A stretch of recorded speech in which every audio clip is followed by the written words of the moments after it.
Keep pushing your limits বলেছেন সুন্দর পিচাই। সুন্দর পিচাইয়ের কথা কেন আমরা মানব? কে এই সুন্দর পিচাই? অনেকেরই হয়তো জানা নেই। যাদের জানা নেই তাদের উদ্দেশ্যে বলি, সুন্দর পিচাই আমাদের দেশের তথা পৃথিবীর গর্ব। কারণ তিনি একজন রিচেস্ট পারসন। শুধুমাত্র রিচেস্ট নন, তিনি একজন রিচেস্ট ব্রেনের পারসন, ট্যালেন্টেড পারসন। আজ গুগলের এই সাফল্যের পেছনে জানেন তো তারই ব্রেন। তিনি একজন ভারতীয়, সেটা ভাবলেও গর্ববোধ হয়।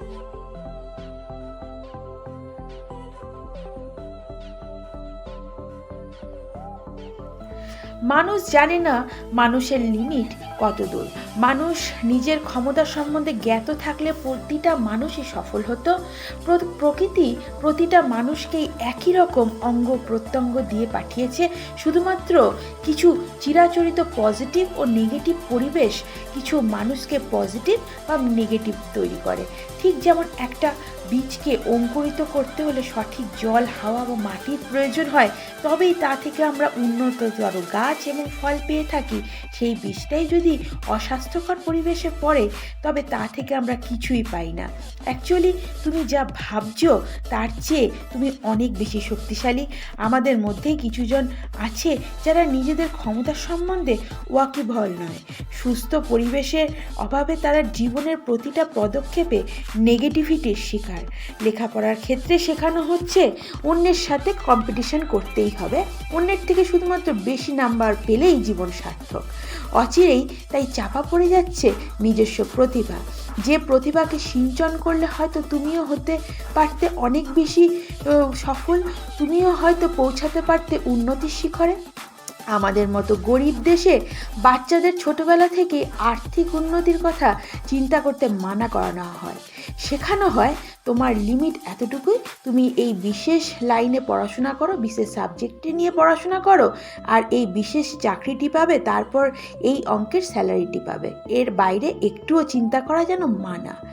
এর বাইরে বেরিয়ে এসে আরও যে বড় বড় জগৎ আছে, তা থেকে হাজার লক্ষ বা কোটি টাকাও ইনকাম করা যায়, সেটা চিন্তা করাও যেন আমাদের সমাজে মানা এবং চরম অপরাধ, এবং সেটা যেন হতেই পারে না। কিন্তু জানবেন, এর পরেও একটা পৃথিবী আছে। পৃথিবীর উন্নততর দেশগুলোতে মানুষ নিজেদের লাইফস্টাইলকে লাক্সুরিয়াস হিসেবেই ইমেজিন করে, তাই তারা এমন পরিবেশে বা জীবন কাটায়। তারা ভাবতেই পারে না ট্রেনের একটা কামরায় লোক পশুর মতো গাদাগাদি করে যাত্রা করবে, যেটা আমাদের দেশে প্রায়শই দেখা যায়। তাদের দেশে নর্মাল, জেনারেল বা স্লিপার ক্লাস বলে কোনো কনসেপ্টই নেই। তাদের কাছে ট্রেন মানেই ফার্স্ট ক্লাস, সেকেন্ড ক্লাস বা থার্ড ক্লাস এসি। জানো, তোমার এখনকার চিন্তাভাবনায় ভবিষ্যৎ জীবনযাত্রা তৈরি করবে তোমার। সত্যি কথা বলতে, যে কোনো পরিস্থিতিতেই থাকো না কেন, চিন্তাভাবনার ক্ষেত্রে কিন্তু নেগেটিভিটির শিকার হলে কখনোই চলবে না। চিন্তাভাবনা ক্ষেত্রে সবসময় রাখতে হবে পজিটিভিটি।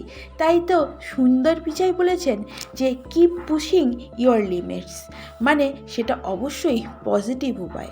তোমার চারপাশের জগৎ মাঝারি হলেও জানবে তোমার চিরকাল তাদের একজনেই হয়ে থাকতে হবে এমন নয়। তোমার প্রকৃত সম্ভাবনা আবিষ্কার করার অধিকার তোমার আছে। আর এই প্রকৃত সম্ভাবনাকে আবিষ্কার করতে হলে শুধু সারাদিন পড়লেই হবে না, বা শুধু রুটিন মাফিক টিউটরের কাছে অ্যাটেন্ডেন্স দিলেই চলবে না, বা স্কুলে গেলেই চলবে না। আর শুধু সোশ্যাল মিডিয়াতে বন্ধুবান্ধব, আত্মীয় স্বজনের সাথে চ্যাটিং, তাদের ডেলি আপডেট দেখা, ড্রেস বা পোশাক নিয়ে লাইক, কমেন্ট, শেয়ার করা, কে কোথায় ঘুরতে যাচ্ছে বা পার্টি করছে, সেলিব্রেশন করছে, সেসবের আপডেট দেখতেই তোমরা নষ্ট করছো দিনের অনেকগুলো সময়, অনেকগুলো ঘন্টা, এবং এই সব ঘন্টাগুলোই মূল্যবান হতে পারে তোমাদের জীবনে। তার সাথে সাথে মানসিক অবক্ষয়ও হচ্ছে।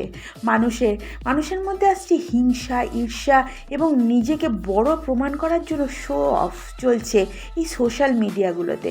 কিন্তু জানো, এই সোশ্যাল মিডিয়াগুলো থেকেই কত মানুষ কেরিয়ার তৈরি করছে, কত যুবক যুবতী আজকে পৃথিবীতে ফেমাস হয়েছে। তারা নিজের প্যাশনকেই করে তুলেছে প্রফেশন। পৃথিবীর সামনে যখন তুমি তোমার নিজের প্যাশনকে প্রফেশন হিসাবে গড়ে তুলবে, তার আনন্দই আলাদা। ভাবতে পারবে না, কেউ এই সব সোশ্যাল মিডিয়াতে যখন দিনের 4-5 ঘন্টা এমনিই সময় নষ্ট করছে, তখন কেউ নিজের প্রতিভা তুলে ধরছে পৃথিবীর সামনে। তুমি হয়তো খুব ভালো গান গাইতে পারো, তুমি হয়তো নাচতে পারো, ভালো ছবি আঁকতে পারো, বা ঘর গোছাতে ভালোবাসো, যাই হোক না তোমার প্যাশন। তুমি হয়তো ঘুরতে ভালোবাসো, শপিং করতে ভালোবাসো, বা আধ্যাত্মিক বিষয় তোমার খুব ভালো রুচি। তোমার যাই হোক না কেন প্যাশন, তুলে ধরো না এই সোশ্যাল মিডিয়াতে। দেখবে তোমার কিছু সাবস্ক্রাইবার হবে, ভিউয়ার হবে, বা ফলোয়ার্স হবে। তখন তোমার প্যাশনই হয়ে চলবে তোমার প্রফেশন। রোজগারের সাথে সাথে মানসিক শান্তিও পাবে। তোমরা দেখছো বি পজিটিভ টু প্রসপার। আমি মধুমিতা। পৃথিবীতে নেগেটিভিটি থাকুক যতই, দিনের শেষে আমার এই চ্যানেল থেকে পাবে কিছু পজিটিভ কথাবার্তা। আর তোমাদের জীবনে সেই সব পজিটিভ কথাবার্তাগুলোকে যদি অ্যাপ্লাই করো, পাবে নতুন জীবনে বাঁচার আশা এবং রে অফ হোপ। তার সাথে সাথে অবশ্যই কিছু পজিটিভ ভ্যালু অ্যাড হবে। আর এই সব পজিটিভ ভ্যালু অ্যাড করতে হলে আমার চ্যানেলটিকে সাবস্ক্রাইব করো। ফেসবুকে ফ্রেন্ড, ইনস্টাগ্রামে ফলোয়ার, আর ইউটিউবে সাবস্ক্রাইবার, ব্যাপারটা একই। এর জন্য কোনো এক্সট্রা টাকা পে করতে হয় না, শুধুমাত্র সাবস্ক্রাইব করে রাখলে পরের ভিডিওগুলো অবশ্যই দেখতে পাবে। সুস্থ থাকো, ভালো থাকো, দেখতে থাকো বি পজিটিভ টু প্রসপার।